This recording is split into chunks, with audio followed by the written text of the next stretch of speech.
የአረንጓዴ አሻራ ተግባር የኢትዮጵያን እድገት በብዙ መንገድ እየደገፈ ነው ሲሉ ጠቅላይ ሚኒስትር ዶክተር አብይ አህመድ ገለጹ። ጠቅላይ ሚኒስትሩ የ2017 ዓ.ም የአረንጓዴ አሻራ መርሃ ግብርን በአዲስ ዓለም አቀፍ ኮንቬንሽን ማዕከል በይፋ አስጀምረዋል። በለጠ ታረቀኝ ከዛሬ 6 ዓመት በፊት ሐምሌ 22 ቀን 2011 ዓ.ም በኢትዮጵያ አረንጓዴ አሻራ በሚል ዘመቻ የተጀመረው ሀገር አቀፍ የችግኝ ተከላ መርሃ ግብር ሳይቋረጥ ቀጥሎ እስካሁን ከ40 ቢሊዮን ችግኝ በላይ ለመትከል ተችሏል። በ2017 ዓ.ም በሀገር አቀፍ ደረጃ በመትከል ማንሰራራት በሚል መሪ መፈክር 7.5 ቢሊዮን ችግኝ ለመትከል የታቀደ ሲሆን መርሃ ግብሩን ጠቅላይ ሚኒስትር ዶክተር አብይ አህመድ በአዲስ ዓለም አቀፍ ኮንቬንሽን ማዕከል በይፋ አስጀምረዋል። ጠቅላይ ሚኒስትሩ ባደረጉት ንግግር ችግኝ መትከል በኢትዮጵያ አዲስ ተግባር ባይሆንም ትኩረት ያልተሰጠውና ትርጉም በሚያመጣ ልክ አልነበረም። ከዛሬ 6 ዓመት በፊት የተጀመረው አረንጓዴ አሻራ ተግባር ግን የኢትዮጵያን እድገት ዘርፈ ብዙ በሆነ መንገድ የደገፈና በኢትዮጵያ አቅም ላይም ትልቅ ትርጉም ያሳየ ተግባር ነው ሲሉ ነው የገለጹት። ሀገራዊ ማንሰራራት ከኢኮኖሚክ መሻሻል ውጪ ሊታሰብ አይችልም። ኢኮኖሚያችን በብዙ መስክ የሚገለጥ ቢሆንም ከዚህ ከግሪን ሌጋሲ ጋር በሚያያዝ በጥቂት ማሳያዎች ለመግለጽ በቱሪዝም መስህብነት፣ በኮንፈረንስ መስህብነት የኛ ክላይሜትና የኛ ሀገር ተመራጭ እንዲሆን ግሪን ሌጋሲ የማይተካ ሚና ተጫውቷል። በዚህ ዓመት ከ100 በላይ ኢንተርናሽናል ኮንፈረንሶች ኢትዮጵያ አዘጋጅታለች። ከፊታችን ደግሞ ታላላቅ ኮንፈረንሶች ይካሄዳሉ። ለዚህ የግሪን ሌጋሲ ግብዓት እጅግ ከፍተኛ ነው ብለን መውሰድ እንችላለን። ከግብርና አንጻር ቡና ባለፈው ዓመት 1.4 ቢሊዮን ዶላር ኤክስፖርት ስናደርግ በሚቀጥለው ዓመት በእርግጠኝነት ይጨምራል ብዬ መናገሬ ይታወሳል። ነገር ግን ምንም ይጨምራል ብዬ ብገምት ቡና በአንድ ዓመት 2.5 ቢሊዮን ዶላር ይደርሳል ብዬ አልገመትኩም።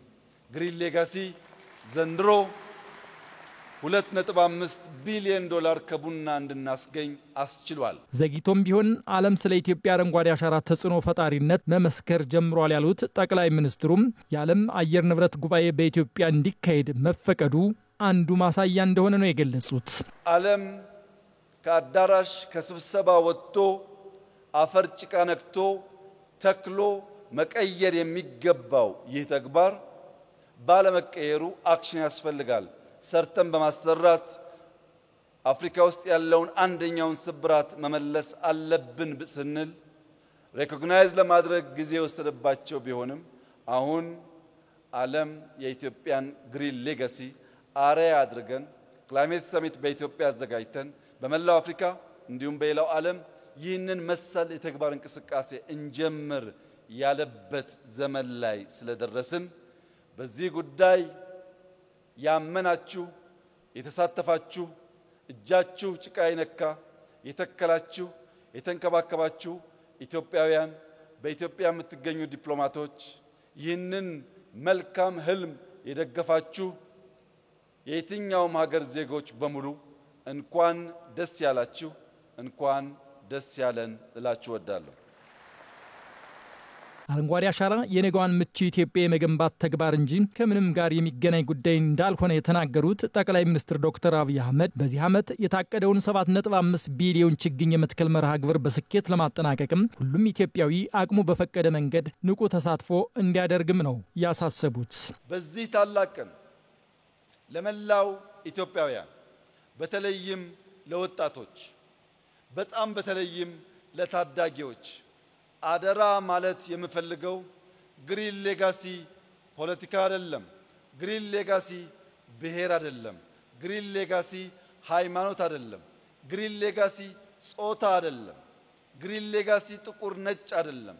ግሪን ሌጋሲ ኢትዮጵያን ማልበስ፣ ኢትዮጵያን መስራት፣ ኢትዮጵያን ለትውልድ አስቦ ማሻገር ስለሆነ የናንተን ነገ አምሮ ታዩት ዘንድ ከነገ ጀምሮ ዝናብ ቢሆን ጭቃ ቢሆን አድካሚ ሁኔታ ቢሆን ካላችሁበት ነገር ተነስታችሁ በየቀኑ በመትከል ለዘንድሮ ያቀድነውን 7.5 ቢሊዮን ችግኝ በጋራ በርብርብ እንድናሳካ በታላቅ ትህትና ልጆቻችንን ወጣቶቻችንን ማሳሰብ እፈልጋለሁ። በመርሃ ግብሩ ከፍተኛ የፌደራል የመንግስት የሥራ ኃላፊዎች፣ የክልል ፕሬዝዳንቶችና ጥሪ የተደረገላቸው እንግዶች የተሳተፉ ሲሆን ከአፍሪካ ሀገርም የናይጄሪያ ምክትል ፕሬዝዳንት ካሽም ሸቲማንም ተሳትፈዋል።